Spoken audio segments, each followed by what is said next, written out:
Guys দেখেন, একটু মাহফিল দেখতে যাবে, তা কত ঢং।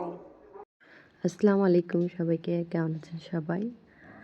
আলহামদুলিল্লাহ আমরা ভালো আছি। এই যে মেয়ে এখানে ঢং শুরু করে দিচ্ছে। আসলে আমাদের বাসার সামনেই মাহফিল লাগছে। বগুড়া আসার পর এত মাহফিল প্রতি বছরেই দেখি। মানে এই শীত আসলেই শীত জুড়েই মাহফিল থাকে। মানে অলিতে গলিতে, এ এলাকায় এই গলিতে, তো এলাকায় ওই গলিতে, মানে পরপর মাহফিল হতেই থাকে সারা মাস, মানে শীতের সময় শীতটা জুড়েই। আমার ভালোই লাগে দোকানপাট একটু দেখতে। তো আমাদের বাসার সামনে যেখানে বসছে সেখানে তো যাইতেই হবে। তো মাহফিলের সন্ধ্যার পরে এই দোকানপাটগুলো একদম ভিড় জমে যায়, দেখতে ভালো লাগে। তো আমি মেয়েকে নিয়ে এবং সঙ্গে আমার শাশুড়ি মানে আয়াতের দাদিও ছিল। তো দেখতেছিলাম, মেয়ে তো যাই দেখে তাই নিতে চায়।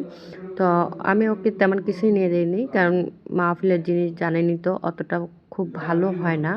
মেলার জিনিস যেহেতু একদিনের জন্য ওরা বসে, মানে একটা দৃষ্টিনন্দন ওদের বেচাকেনা হয় এরকমই। কিন্তু খুব কোয়ালিটিপূর্ণ মানে ভালো জিনিস ওখানে আশা করবেনই না। মানে আর কি, যেমন দাম তেমন জিনিস আর কি। যাই হোক, ওর জন্য একটু খেলনা নেব, এর জন্য আমি দেখতেছিলাম। এদিকে দেখে দেখে ও তো সবই যা দেখে তাই নিতে যাচ্ছে। আমি তো ওকে বাধা দিচ্ছি শুধু যে নিও না, নিও না। এদিকে খাবার জিনিস, তো খাবার জিনিসও আমরা নিয়ে নিই। মেয়ে খেতে চাইছিলো কিন্তু আমি নিয়ে নিই, কারণ খুব একটা স্বাস্থ্যসম্মত মনে হচ্ছিল না। কারণ সবাই যাচ্ছিল, অল্প একটু জায়গা, একটা রাস্তার মধ্যে ওরা বসছে, সেখানে অনেক ধুলাবালি উঠতেছিল। তো যাই হোক, এই কথাগুলো না বলি, ওদের ব্যবসা ওরা বসবেই। তো আমরা এখানে অনেক মানে মানুষ হয়েছে এই যে মানে সন্ধ্যা পরপরই এই দোকানপাট বসার পরপরই মানুষের ভিড়। আর এদিকে ঝালমুড়ি সব ধরনের মিষ্টি, ঝালমুড়ি কী খাবেন, সব ধরনের দোকান বসে গেছে। আর এখানে পানটা আমি একটু নিচ্ছি, আমার শাশুড়ি বললো একটু পান নাও, যেহেতু আমি পান একটু পছন্দ করি পান খেতে। তাই এখানে মিষ্টি পান দেখে আর লোভ সামলাইতে পারলাম না, তো একটা পান আমি নিলাম।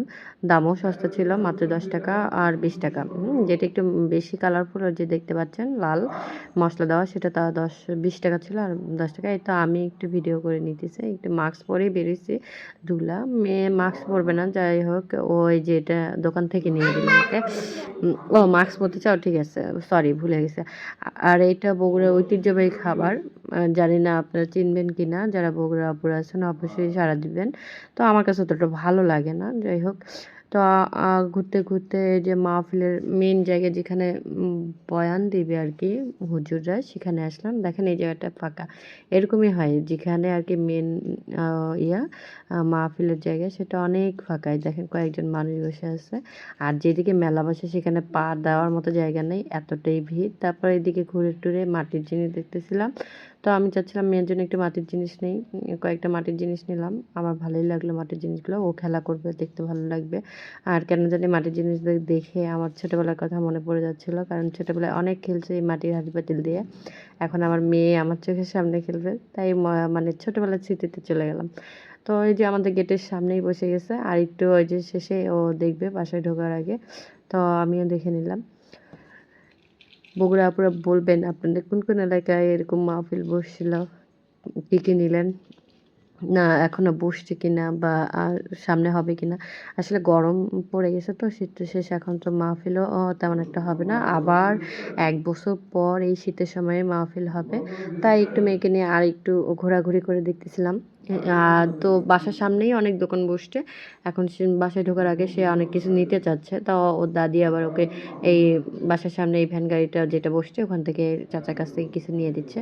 তো এই যে এটা নিয়ে অনেক খুশি, তো ভালোই লাগতেছে ওর খুশিটা দেখে। তো এই তো আমাদের বাসার সামনে গলিটাই।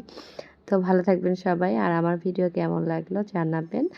আর কোয়ালিটিফুল হয়তো ভিডিও সেইভাবে দিতে পারছি না অনেক বড় বড় পেজদের মতো, ইনশাআল্লাহ চেষ্টা করব একটু ভালো কোয়ালিটিফুল ভিডিও বানার। আমার চেষ্টায় আমি থাকবো, দেখা যাক কতটা পারি।